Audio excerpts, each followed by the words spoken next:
having an awesome day. Welcome back for another exciting episode of How to Negotiate Contracts.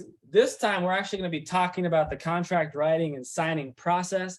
So if you haven't watched the last couple of episodes, make sure you check those out because we talked about talking to the recruiter, talking to the manager, and the questions that we should be asking, making sure that we have everything covered.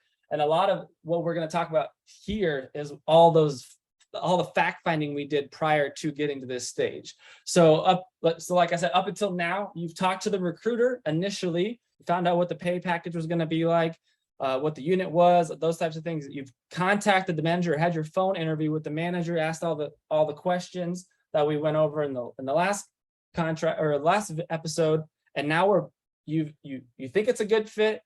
You're liking what you're hearing. And now it's time to sign the contract or talk about what you want in the contract. And a lot of times the recruiter will be like, oh, cool, we're going to get you submitted.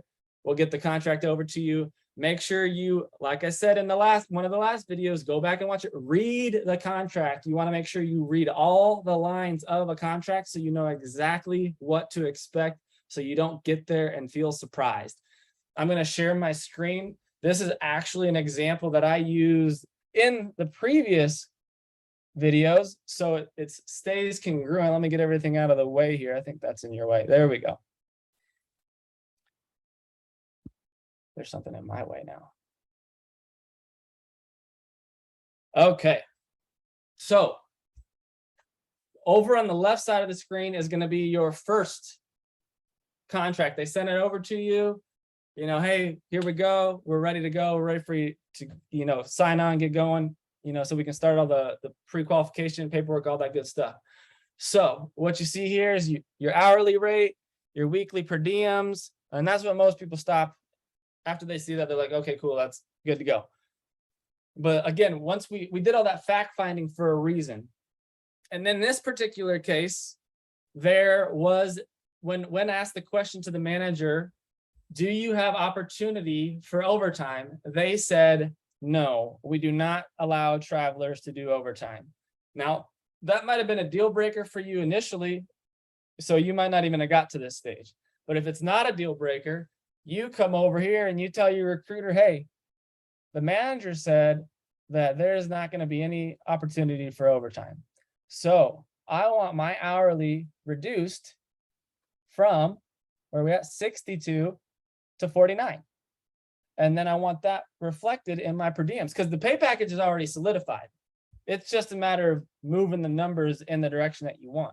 Now, why would you want to lower your hourly? Well, because that's going to increase your tax stipend. Now, how do you know how much you can increase it or how much you should increase it to? You can go to gsa.gov, look up the zip code of the hospital, and it will tell you the per diem maximum allowed by the government. Also, to make sure that you know what you're doing when it comes to your hourly rate, you should go to salary.com and just look up the average hourly rate for a registered nurse in that area so that you're being fairly compensated and you're not lowballing yourself. Make sure, again, that you have something that you can live with and you're excited about. So now that we got the hourly and the stipends figured out, we go back and be like, well, I want my hours guaranteed. And a lot of times all you have to do is tell the recruiter, I want hours guaranteed, put it in the contract.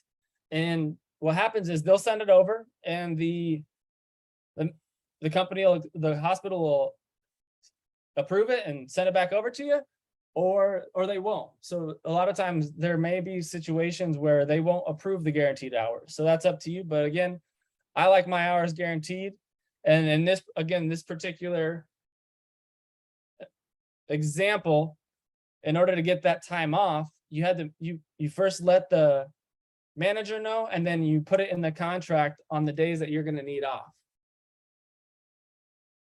Let's see what else do I got here.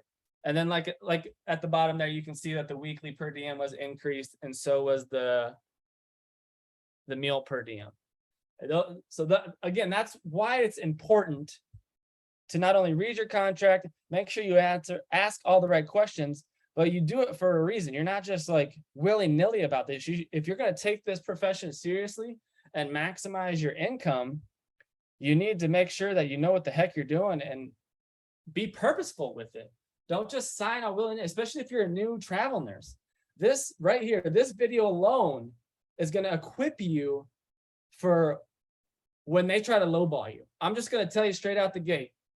These travel companies, these recruiters, they're taught to, hey, you've never done travel before. We're going to have to just get you in wherever we can. That's not true. You're a nurse. You know how to be a nurse. You've been a nurse for a couple of years now. If you're probably gearing up to travel, you have experience. You should be equally compensated for someone that's been traveling for 4 years, 5 years, 10 years as someone signing the other contract. And a lot of people are like, well, I want to get it on my resume. Well, you can get it on your resume. These recruiters want nurses signed up because the only way they make money is if you're on contract. And if you allow them to lowball you, they will. If you don't allow it, then well, you're gonna be a lot more confident, a lot more happy with what you're doing and how you're doing it. And you're gonna feel good about, your contracts and going forward. So don't let them lowball you. You know what your worth is. You see it in the other groups. So don't let them say, hey, just because I'm a new traveler doesn't mean I'm a new nurse. Get out of here with that nonsense. So again, hope this video adds value to you. If it does, make sure you like, subscribe to our YouTube channel. Come follow us on Facebook. Come follow us on Instagram. All these videos will be posted probably on all of those facets. So wherever you like to get your stuff, it'll be there. Hope you have an amazing day, and we will see you on the next video.